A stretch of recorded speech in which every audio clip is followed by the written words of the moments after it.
Welcome to Bamfordrose and another question of the week. This week it's a question about, should I buy a service package at point of sale? Short answer is definitely not, especially if that service is at franchise dealership. Then you are just burning your money and subjecting the car to TLC inadequate of what it really needs. Within the franchise dealership and in the independent network, there is no one really selling cars that is also absolute specialist at servicing cars.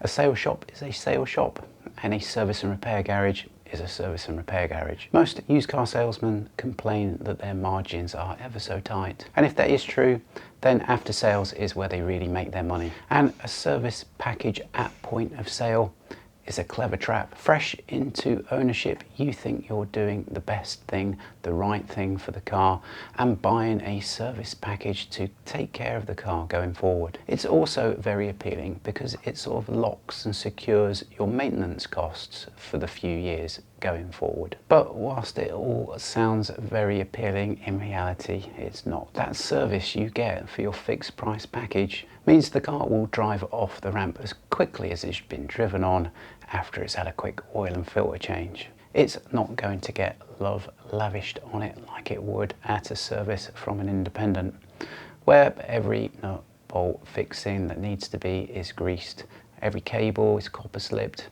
There's no stone left unturned, unlike your fixed price service which won't turn the stones. Putting meat on that argument is simple. If you've bought a 3-year fixed price service package, that's fixed. What you get for your money in the workshop will not change. But as you drive your car across those 3 years, it's going to age. The maintenance and the TLC that each individual car needs isn't fixed, and it's transient. But they've not really got their eye on charging you a sum of money for fixed low level servicing. What they really want is that car back in the workshop at points of time in the future when it quite possibly needs a repair. That's when you'll be hit with a bill which, in relation to the servicing price, is gonna be completely disproportionate. This invoice is from a car that came here for some upgrade work. It was on a fixed cost service package. The jobs list was added to whilst the car was here,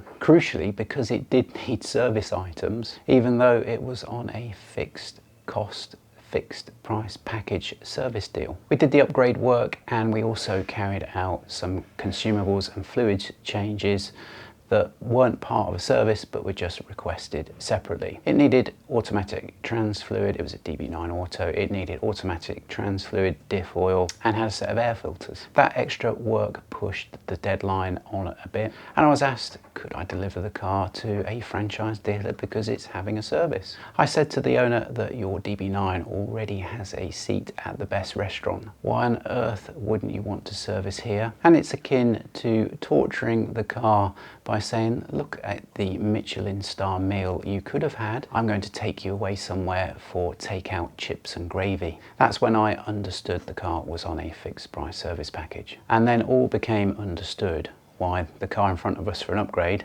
actually needed some service items.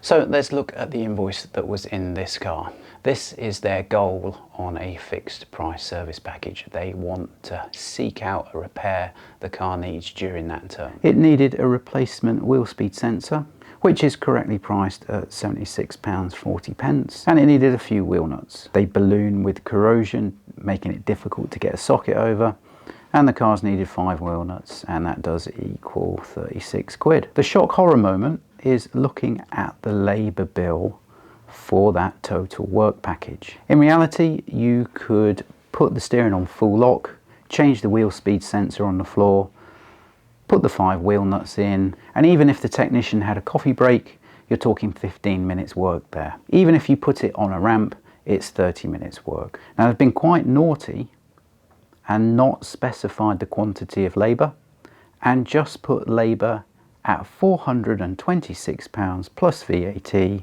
for 15 minutes work. So there you go, resist temptation.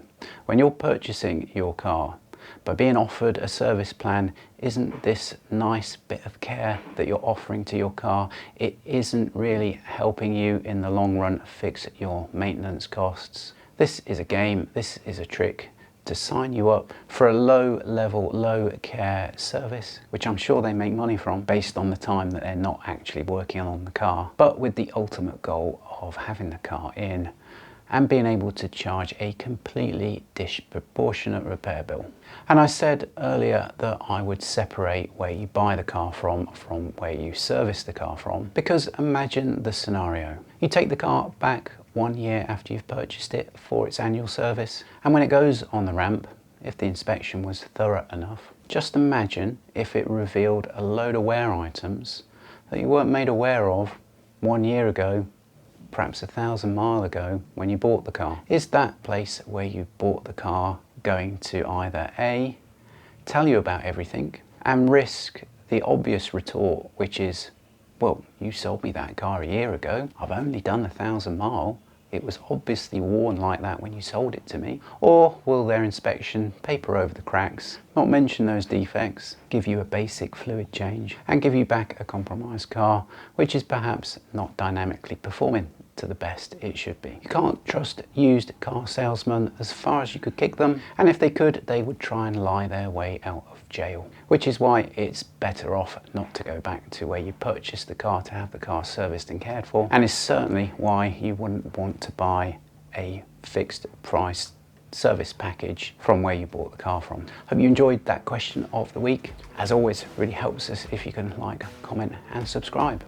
We'll see you on the next question of the week.